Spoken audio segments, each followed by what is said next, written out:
I introduce to you Mr. Peter Wilson, who publishes a Bodhi Tree News, and he's here for interview and asking some questions. So I will request him to please come and sit down here.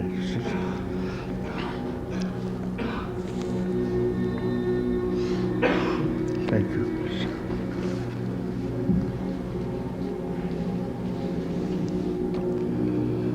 I have a copy of your questions here. I'm not actually the publisher. I'm just a reporter. A reporter of Hastily the conscripted for the job. Yes. So, shall I just get on with the questions?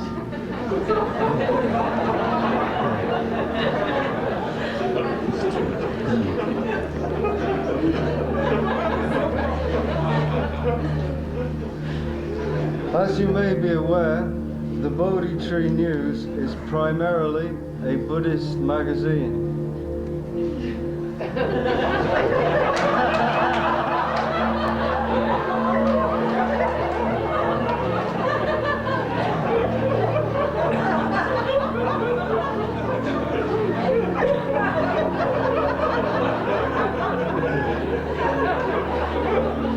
So there is some magazine, many magazines in the world. No? Yeah. So what is the speciality about this magazine, Buddhist magazine?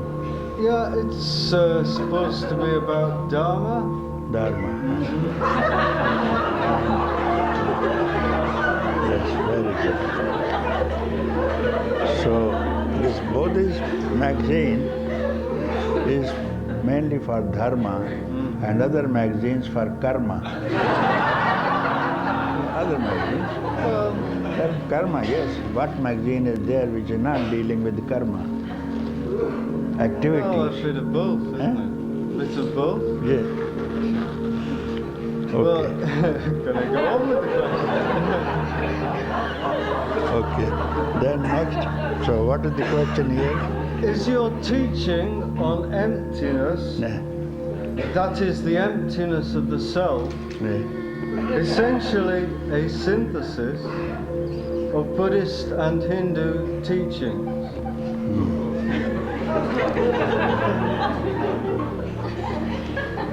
No, there's a difference between the emptiness of the Buddhists and the emptiness of the Hindu teaching. There's a difference.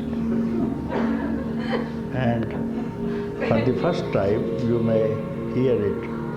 Difference between emptiness and emptiness.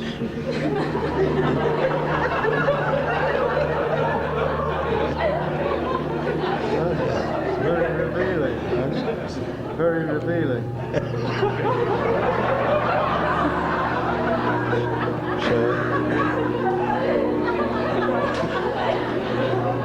So this question was already asked to me in Switzerland, where I used to talk in Shannon, where Krishnamurti always every year during summer went to give his talks, and people all over the world had gone to Switzerland. So in one summer I was also there and speaking separately somewhere else, same place. So the people observed that my teaching and the teachings of the Krishnamurti are the same. So this dialogue was going on between people. I wasn't there, but I was informed later that someone who lectures on behalf of the Krishnamurti Foundation was there, and he said, no, Krishnamurti speaks different things and Punjaji speaks different emptiness, you see. So what is emptiness of Krishnamurti? He says, remove the concepts from the mind, and this is called freedom or emptiness, isn't it? If there is a vessel full of water, and you throw this water away from this vessel, it is empty, isn't it? And this is what Krishnamurti is speaking about emptiness. Empty the concepts of the mind and you are free. But what Punjaji speaks is not only emptying the concepts, but also you have to break the vessel where these concepts are stored in. So Punjaji breaks the vessel and Krishnamurti removes the concepts. That is the difference. And this is the difference between Buddhist emptiness and the emptiness of the Upanishads. So the Buddhist emptiness is they may be able to remove the concepts of the mind. Attachments attachments of the mind, and go to the monasteries and then practice on emptiness, you see. So emptiness they are holding, emptiness they are attached to. So we have removed samsara and now we want freedom, and they are attached to emptiness now. I don't find any Buddhist who does not speak about emptiness. So they are attached to emptiness as they have been attached to things or ideas or persons. So they say, even remove a person also. So they say, it is the Buddhists, they say, when you see Buddha, you kill Buddha, isn't it? Yes. Yeah. Acha, Buddha is killed. That means person is killed. And they are attached to killing now. Whenever we see a person, we have to kill him. So the emptiness is now held by every Buddhist, and they don't get rid of this concept of emptiness. This is also a concept. I belong to samsara, I am bound concept. And now to empty it, they are attached to emptiness. What difference is there? So in the Hindu Upanishads, they are not attached even to emptiness. You have to go beyond, and they say, Aham Brahm Asmi. I am that itself. So no attachment to anything else, you see. I am Brahman, I am that itself. Not samsara, not nirvana even. So this is the only difference which I find.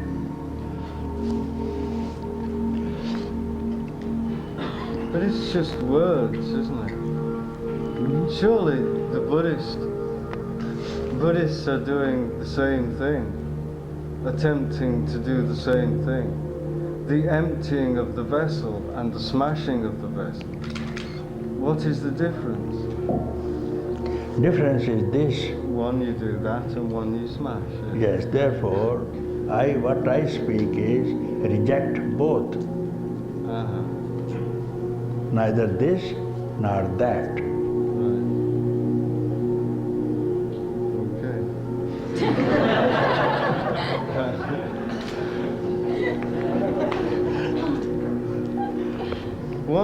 That's the next question. One of the next questions. One of the most common things I have heard you say is just to sit and do nothing. Surely this is the ultimate goal of all the highest forms of yogic practice, especially those of Buddhist meditative techniques. Yet often you have appeared to dismiss such practices as unhelpful. Why is this? Yes. Same answer. One of the common things I have heard you say is just to sit and do nothing. That's all I say. Just sit quietly and don't do anything, and also don't think about anything. So this is the ultimate goal of the highest form of yogic practices. So what I speak is not the practice of yoga even. And this ultimate goal, I don't fix this ultimate goal. There is no goal also, I say. So you have not to make any effort to reach that goal. Because when you attain this goal after some time, after meditations, after yogic activities also, it means before you started it, you were not having this freedom which you have won after practice. Through yoga practice, you do anything, you may attain anything also. That is going to be the goal. But this, what you got out of this goal, was not there at the beginning. So whatever you attain or regain, this is due to your practices, and it means that it was absent when you started. As you want to buy a car of 94 model, which is not there, and you have to buy it, book it, reserve your car for this thing, and you have to arrange funds, borrow from the banks, or whatever it means. So now the car is not here. And with the arrangement of money, you will get it when it comes out of the factory. And now the car is not here. So like this, your goal to get a car will be fulfilled after your making efforts to collect your funds. So it's not here now today in front of your door. So like this nirvana, this liberation, freedom is not now here, and you start practice. You may get it, but then it was absent before the practice. It was not there, therefore you had to do practice. But when you get it, it means this is the result of your practice that you got this liberation. And surely whatever you get or regain is going to be lost to you someday, because it was not already there.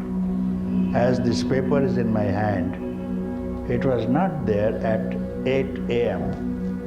Now it is here. So when I finish with this thing, I have to finish with this thing. I will keep it aside. Again, after keeping it there, my hand is empty. Emptiness is there. No paper. Paper I got when I wanted it. And when it is over, again I return back to emptiness. So this emptiness was already there. So why to practice for this emptiness which is already there? So what I speak is, I don't speak about any nirvana or any liberation. I don't speak of it. I say you are already liberated. And if this liberation is not there already, and you gain it after some time with yogic exercises or meditations or concentrations, you are going to lose it one day.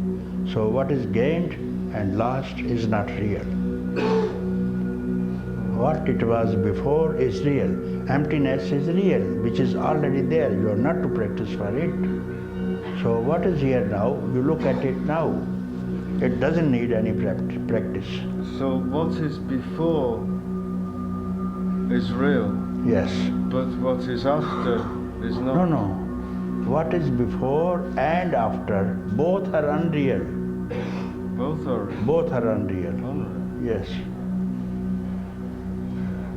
So which is not before or after, that is real.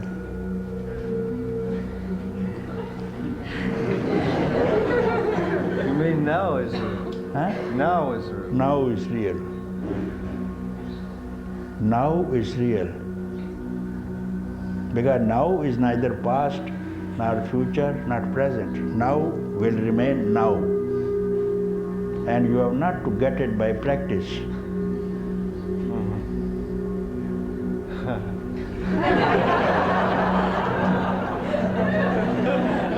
This is a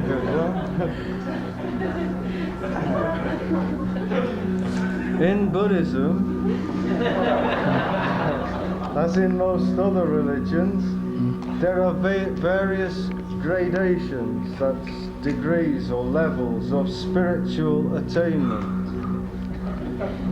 either explicitly stated or intrinsically implied.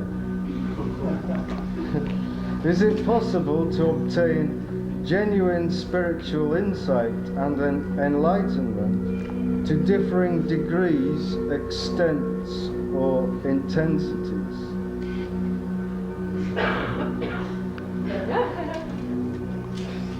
And if so, on what does this depend?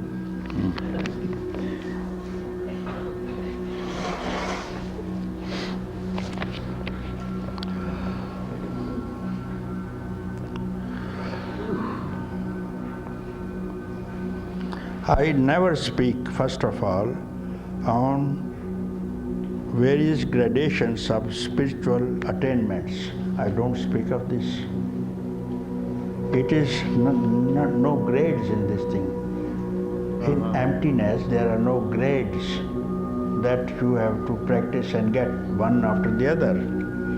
After explicitly stated, it's possible to obtain genuine spiritual insight and enlightenment to different degrees. I don't speak of degrees also.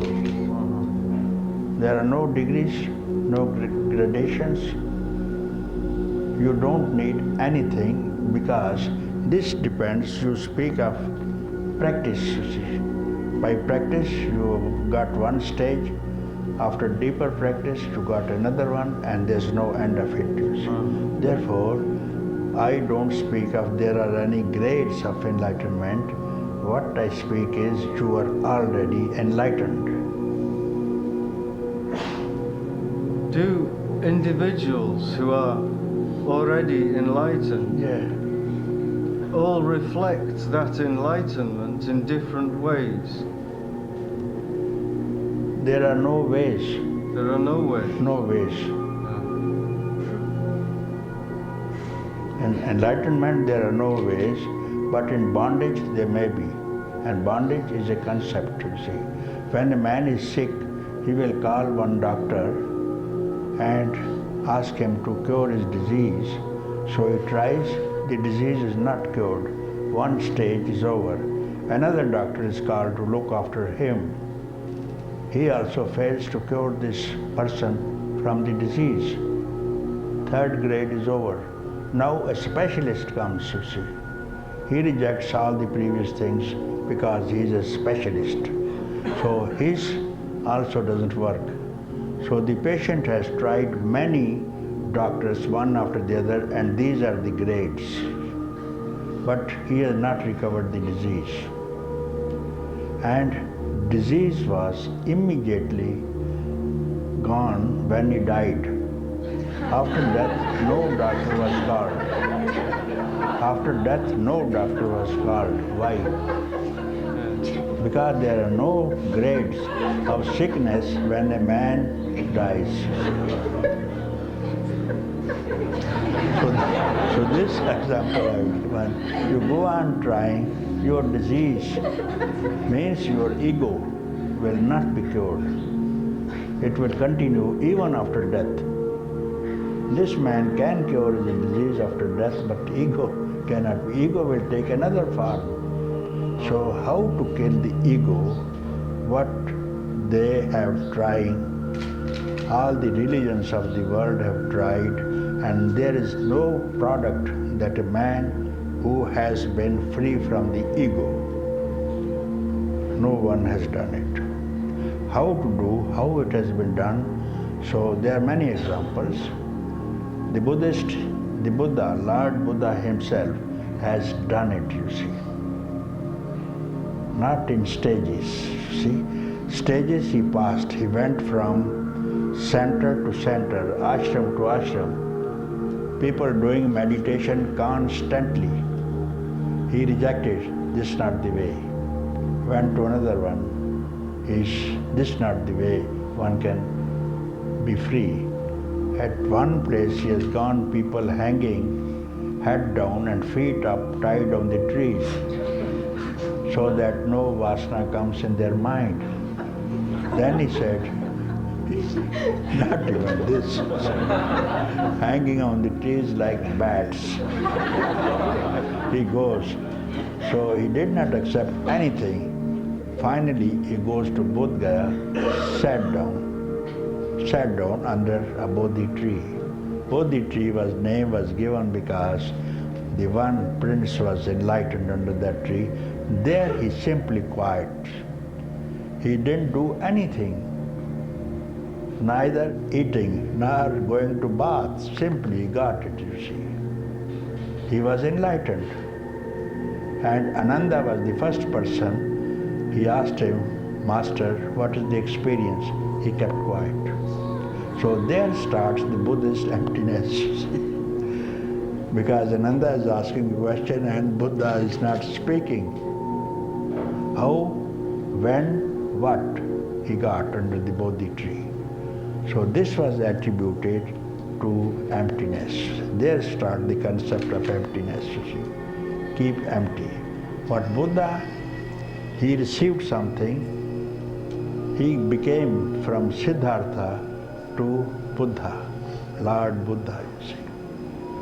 So he tried to speak what he gained for about 50 years. You see, at 30 years he got it known. So 50 years at the end he could not describe what it was. This is called emptiness, which cannot be described by anyone so far. It cannot be polluted by word, by speech. That is called emptiness. So I believe that is the emptiness which cannot come by any practice and which cannot be touched by any concept, which is already there, everywhere it is there. But if you go to seek it, you can't. You can't seek it because there is nothing to seek, nothing to attain. When you give up this search and also concept of attainment or regain, and then it is already there and you will see that it was there. Few will know it because everybody wants to do something. And by doing something, it's not going to the result of any doing. So keep quiet. What I speak is keep quiet. Okay. Okay.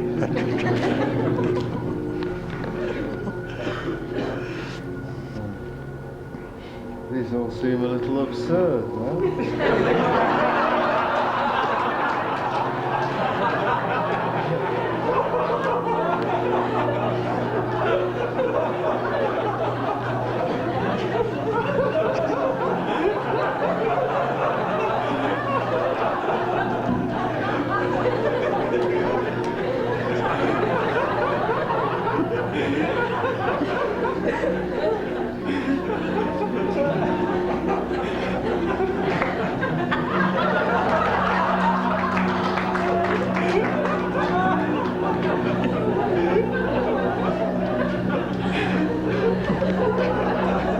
So, shall we continue?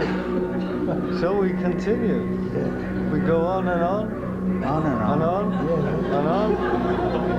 Yes, it does, doesn't it? In Mahayana Buddhism, it is suggested that in the fully conscious state, nirvana and samsara are realized as one and the same. Yes, yes. Is this true? Yes, it is very true.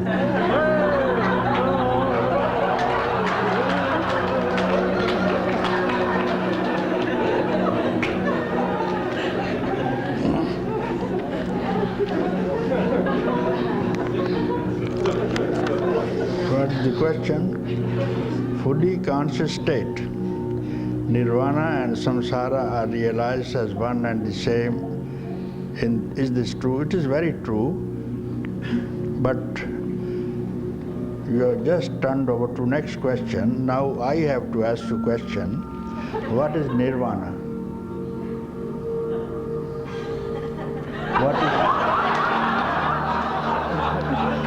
nirvana and samsara are realized as one and at the same.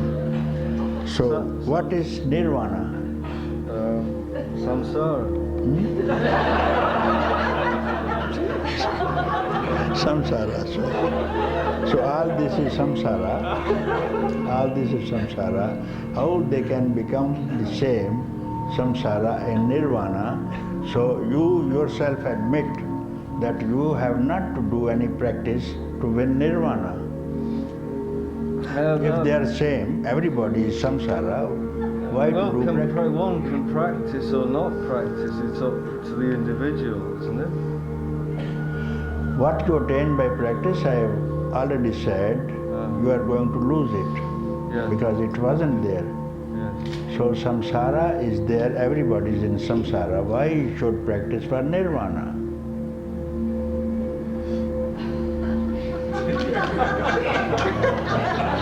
People do. People do it, yes, but the Buddhist people do it, others don't do it. Well, that is what is Buddha is. These are the words that are described. Yes, whole world is called samsara. So this is a concept. This is a concept. Then the Buddhists have another concept of nirvana. How it can be one. Both are concepts. To remove the concept of samsara, you go to the monastery and they teach you and load another concept on your head of nirvana and you start practicing that concept. So concept is a concept. Why not to remove both the concepts? So it's not that nirvana and the samsara are the same, but removing both the concepts is that. Yes. Removing both, don't speak of samsara and nirvana. Nirvana means the absolute abandonment of the consciousness, of the desire. So that is called nirvana. And extinction, final liberation is called nirvana. Final liberation from the matter and the reunion with something, with some spirit or some stage. Complete abandon that concept that you have got to win something. This is called nirvana. Eternal freedom, eternal bliss, eternal happiness, which is already here and now. But if you speak of samsara and nirvana, it will never happen. So you have to realize that there is nothing to attain, nothing to lose. Nothing to attain, nothing to lose. This is called nirvana. Whatever happens in front of you, accept it. Whatever doesn't happen, don't reject, because it is already not there. So this question once was asked by a student to a teacher, how to get rid of this samsara and attain nirvana. This had been asked some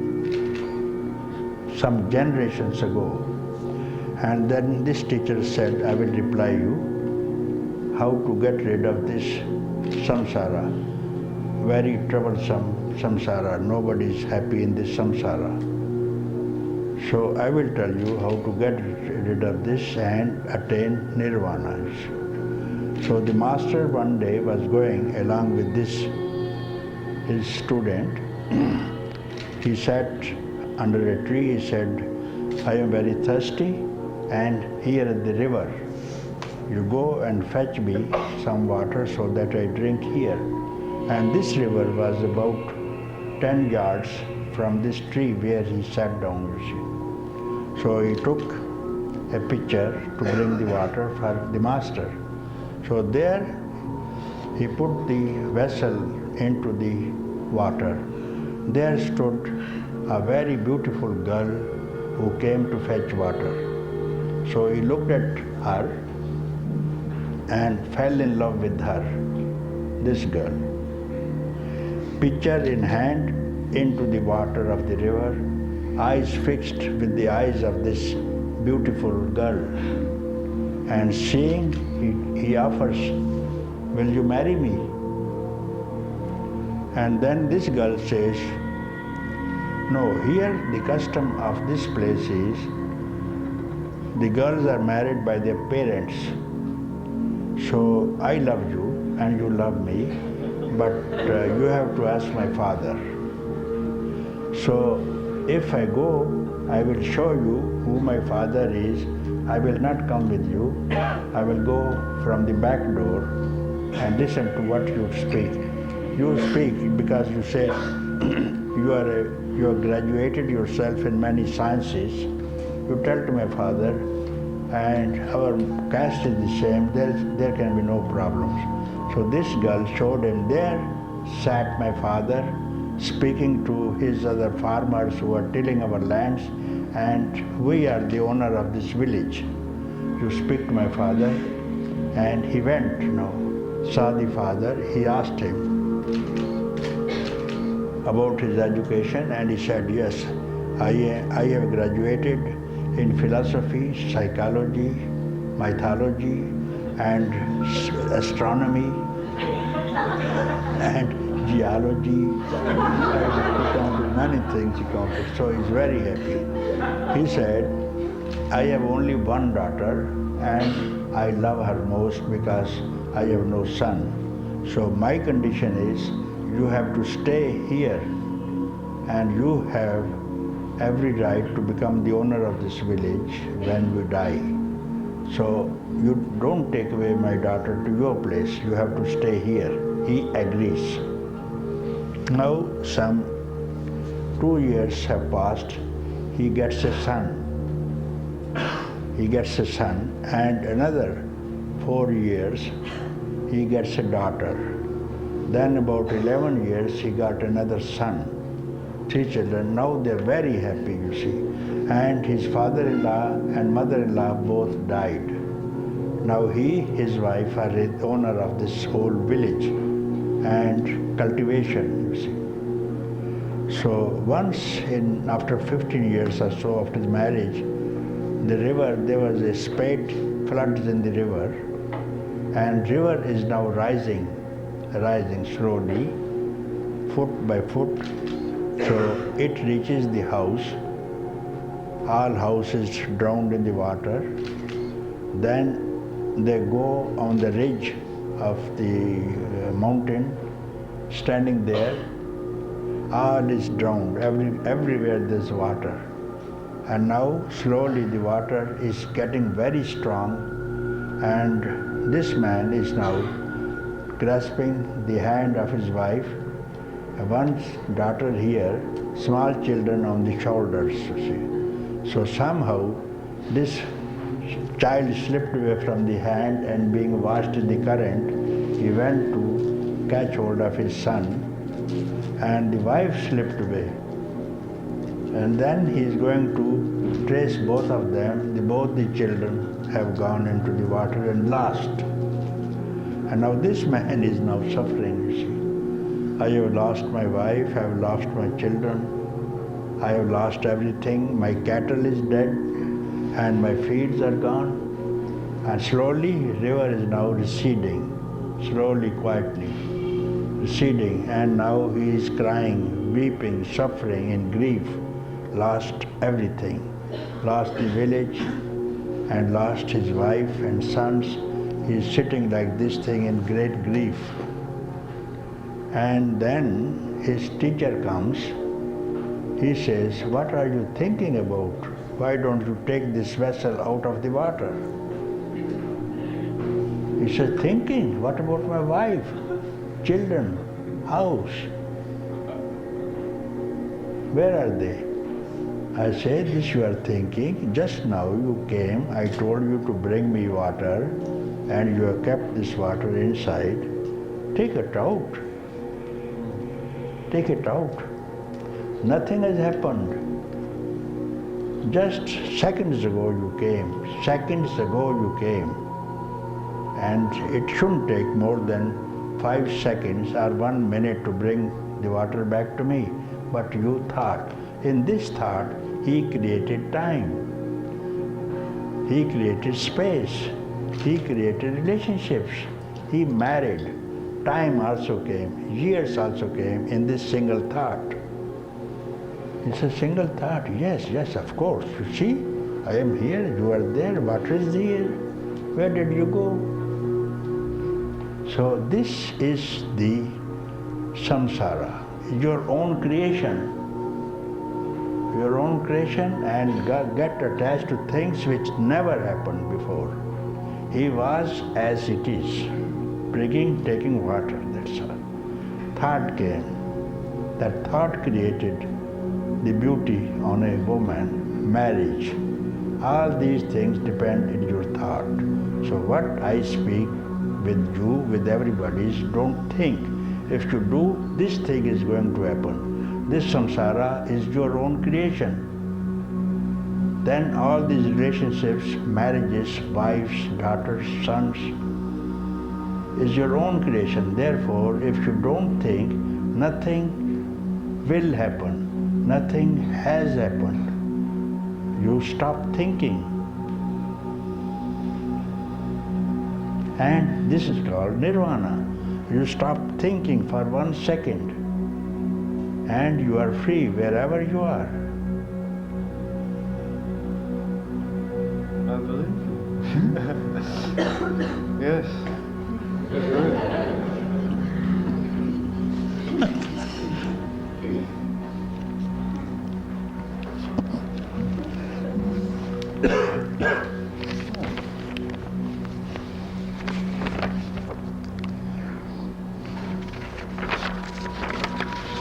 Papaji, if this is all our creation, is it perhaps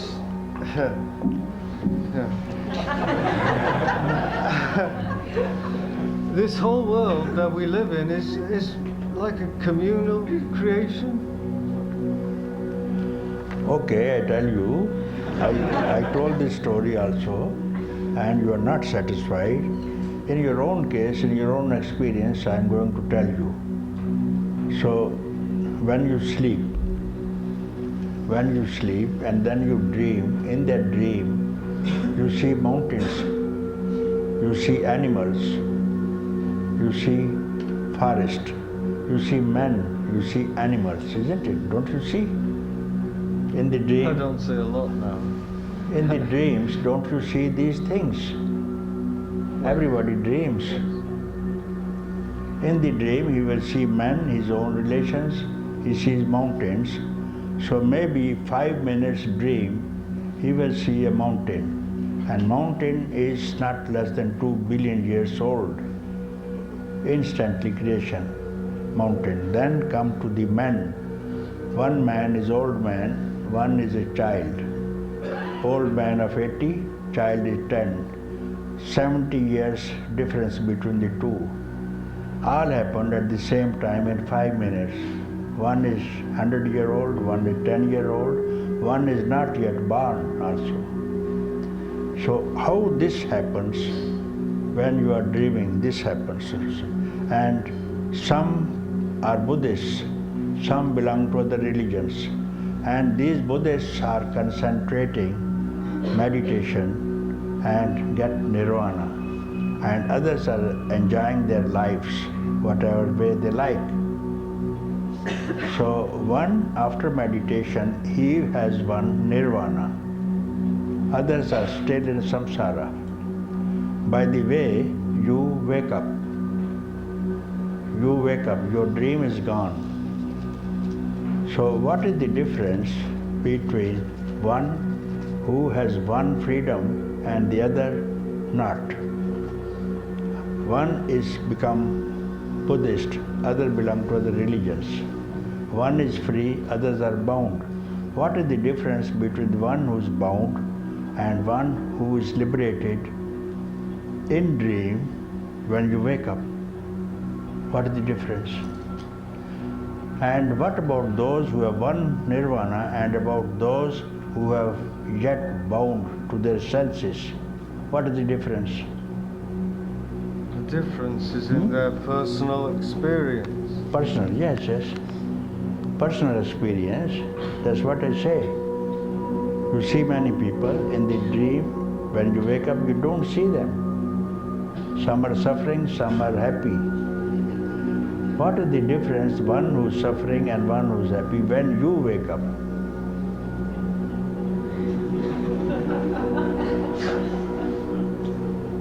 So when you wake up, then you speak about this thing. Wake up means know your own self and not dream. All this is a dream. When you see any name and form, you are dreaming. When you don't think of any name, any form, that is called waking state. And that is going to happen when you are really awake to your own consciousness, you see, supreme consciousness. Otherwise, this dream is continuing for millions and billions of years. It's not going to end because this is your own creation. It comes out of thought. Unless you destroy the root of this thought, this dream will continue. You do not want the dream to continue? If you don't want, strike at the root of the mind. If you don't want, if it troubles you, then strike at the root. If you're happy with it, stay on. Okay. It's a deal.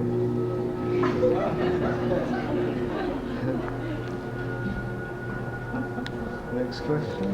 Yeah. You direct people to seek and find the source of all things, the seat of the self from which all things arise. Is this self then the creator of all things? In effect, the God of all creation? I think we just said that.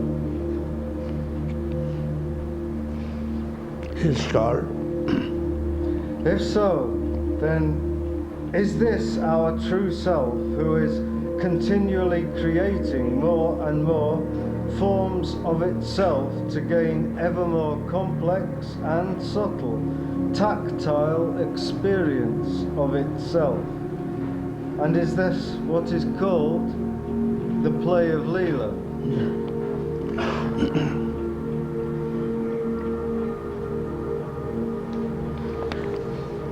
This lila is this samsara, and this happens, this is created when you think. That's why it's called lila. If you call it lila, if you take it as lila, then there's no samsara and no nirvana, and they both are the same. When you call it lila, lila means sports, isn't it? Sports? Game, yes, yeah. Game. Or a drama. This is called Leela. Drama is happening. As in the drama, many actors are working on the stage. Many are working. Some is a dacoit, one is a king, other is a policeman, isn't it? On the theatre, all these roles are played. So one is a king, one is a robber, one is robbed, and they display on the stage. So audience is looking, you see. Audience are looking at this game. But someone are so engrossed in this game that they think that it's a reality what is playing on the stage. It's very real. If somebody has murdered someone, he is killed, the killer is there, the killer ran away. So they are attached to this and forget that they are the audience and watching this theater.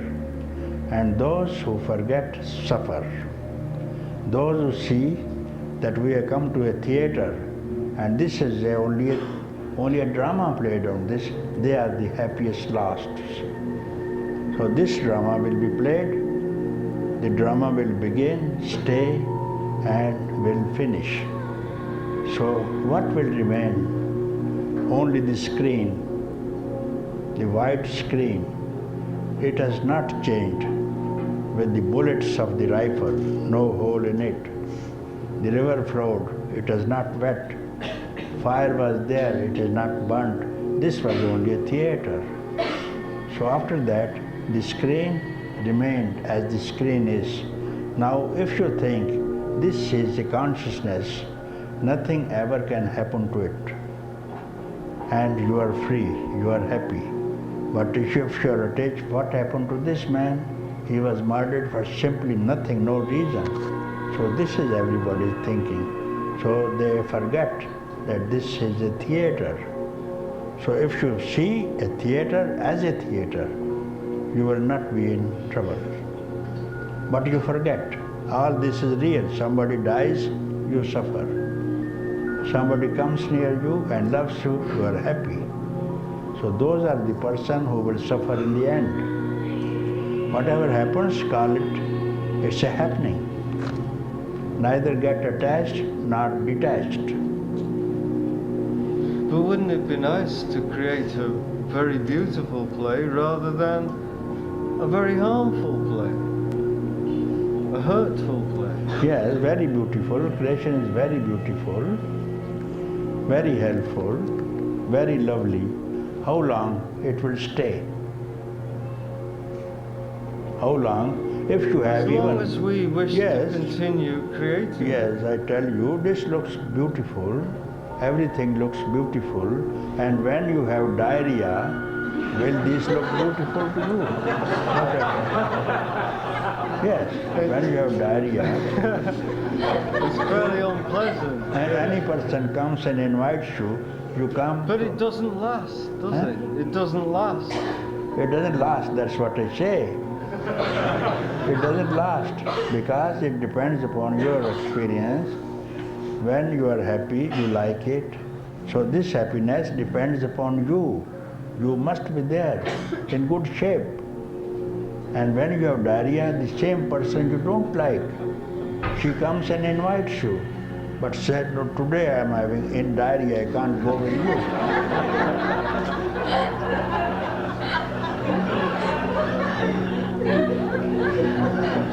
So this depends on you. You must be in good shape. Good shape means you must have wisdom. You must have wisdom. This is not real, so I should not love it. What is not real, I should not love it, you see.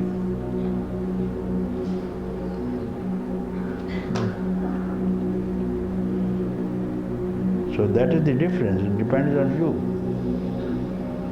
Good shape, keep yourself. Good shape means pure mind. So whatever happens, let it happen. What is not happening, don't care for it. This is called enlightenment. I'm doing my best. When I was here in April last, I remember that you had requested no further questions on the environment. Why was this? And do you intend to continue this request?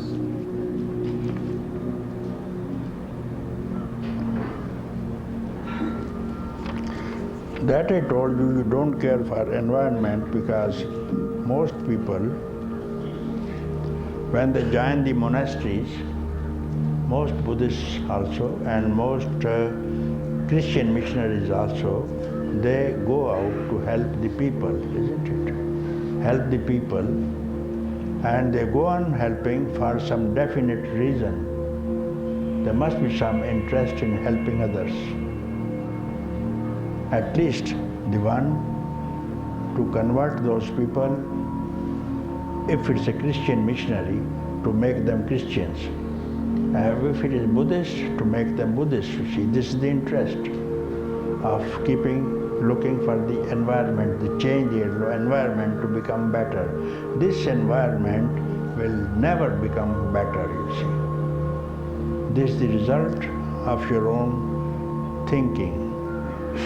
So if you take care of this environment, you have lost your own time to improve your own environment. What about the natural environment that we all share? planet Earth. What about the natural environment we all share? That is the planet Earth. This natural environment is not real. It was not there before. How you call this natural environment? Before the beginning of this natural environment, were you there? Before the creation, were you there? Did you see the creation of this samsara, this world? Did you witness it? Not as a personal individual. Okay, no. so you didn't do it. After 100 years, will you take care of this environment? After 100 years, now, from now, will not as a personal individual, no. Okay, no.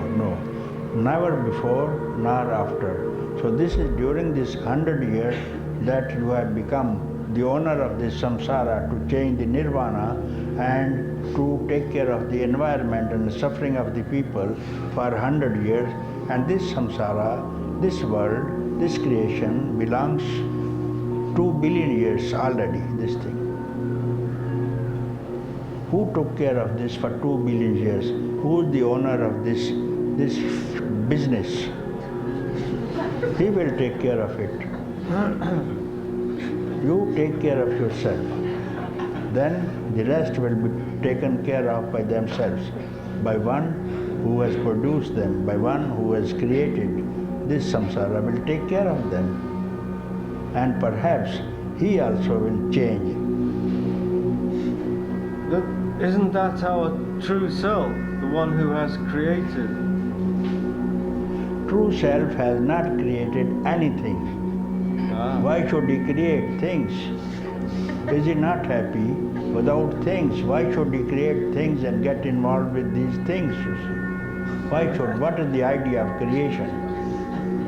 If he has got any idea of creation or a thought of creation, he is not a perfect creator. That surely is the point from which all things arise. Yes, from where the things arise, they arise from your mind, not from his mind. Yes, you think about it. But ultimately I am him, and you are him. If you are thinking that I am him, you are saying this is not your experience. When you say I am him, the I is no more there than him is, isn't it? Let him take care of himself. You take care of yourself. Okay.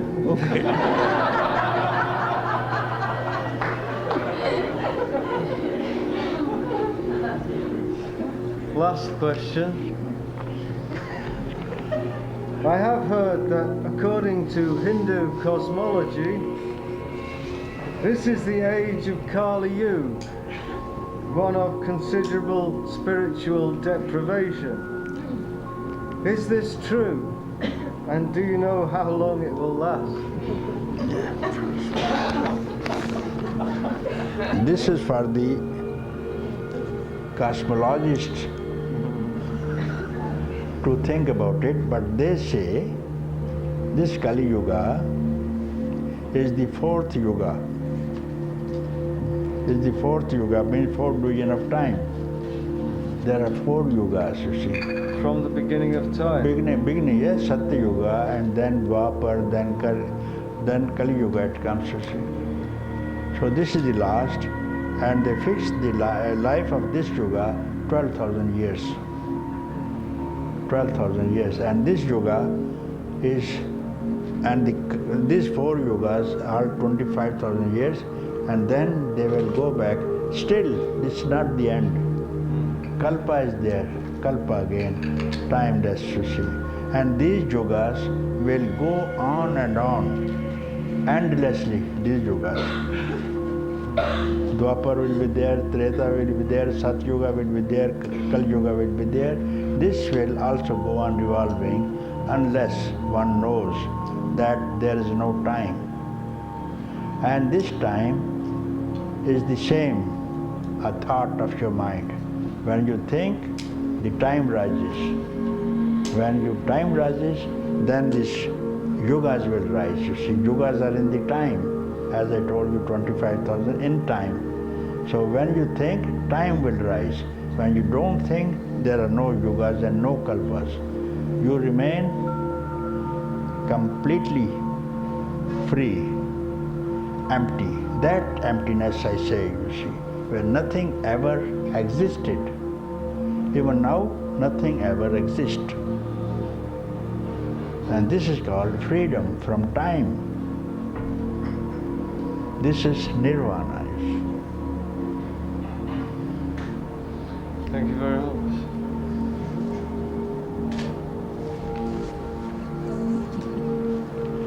Thank you for your coming visit here. Thank you very much. I would like to stay a little longer. And the request of a dying man, one last request. May I speak to you sometime in the future about my personal experiences? Yes, I'll be very happy. Okay. I'll be very happy to listen to you. So whenever you are free to tell me your experiences, I am always available. Okay. Thank you very much.